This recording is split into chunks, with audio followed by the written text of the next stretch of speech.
Hope it's okay. Is it okay? Shakespeare. Now, I know we laugh, but in my experience, telling people that you study or worse, enjoy the work of William Shakespeare is the fastest way to both impress and horrify people. It might as well be a bad word. Here's what I typically hear from children and adults when I drop the notorious S word into conversation. Shakespeare? I'm not smart enough for Shakespeare. Well, Shakespeare wasn't writing exclusively for smart people. He wrote for everybody, from poor stable boys all the way up to the Queen of England.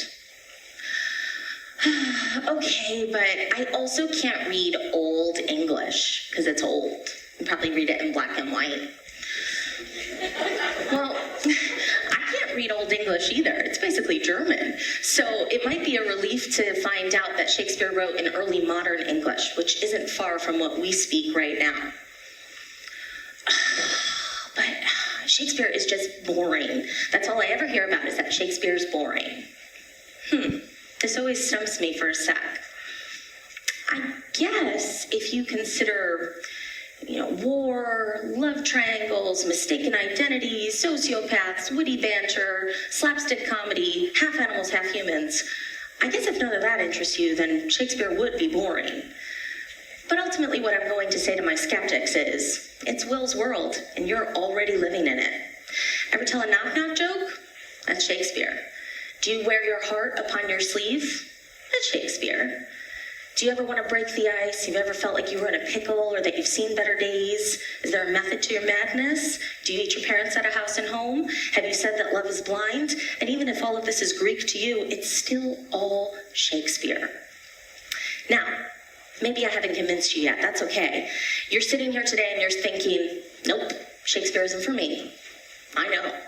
Well, first thing is that you're not alone. In fact, I bet you can find an ally here in this very room.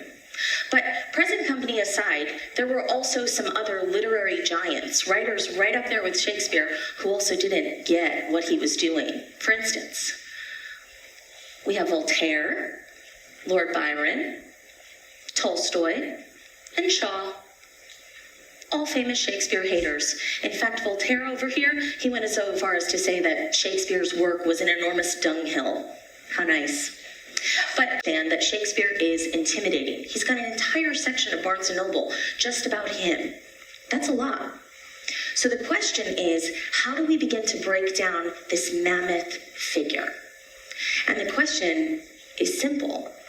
You have to shake up your understanding of Shakespeare.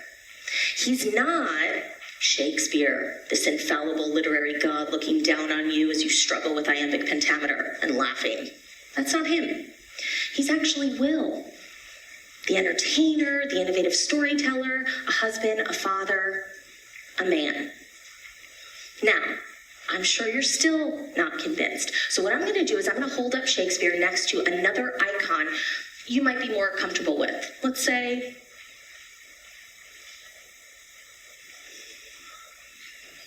Walt Disney? Okay. Now, you might be thinking for a second, no. We do not study Snow White in the same way we look at Othello, pun intended. But we do have some remarkable connections between these two men, my friends, Will and Walt. So, if you were to look at any sort of average Disney animated feature, okay, you are going to see Shakespearean influence there. You might even hear his words. For instance, we often write off Beauty and the Beast Gaston as being a misogynistic psychopath. But did you know that he manages to quote Lady Macbeth while he's singing his big song, Kill the Beast? Now, it's too bad Bookish Bell missed that reference. The movie might have ended differently. Now, in the same vein, we have Aladdin's genie quoting Julius Caesar, and hopefully by now someone's tipped you off to the fact that The Lion King is Hamlet, set in the African safari with more music and less death.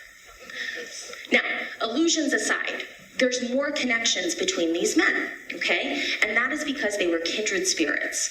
Walt Disney and William Shakespeare took stories that were already familiar and they made them into something completely new. And their versions became their own kind of timeless. For instance, when you hear the title The Little Mermaid, you think of a splashy under-the-sea musical. You don't think of the original dark tragedy.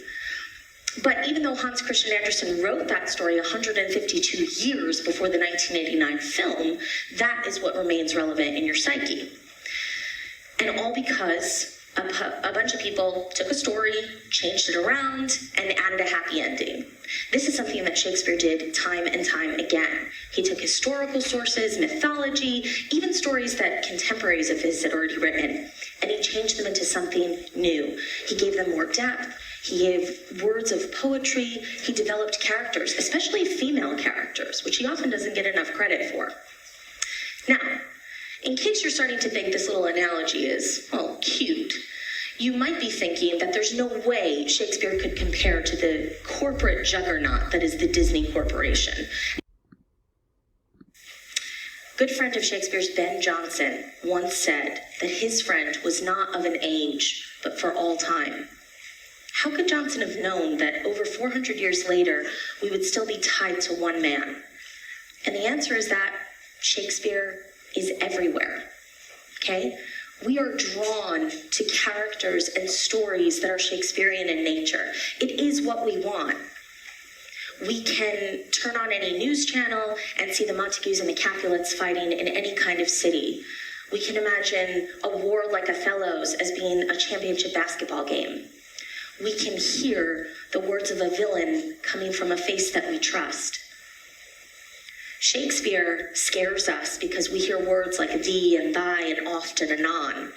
But if you dig beneath those words, you will find characters that you can see in any reflection of any mirror. Have you ever been in love with someone who doesn't love you back?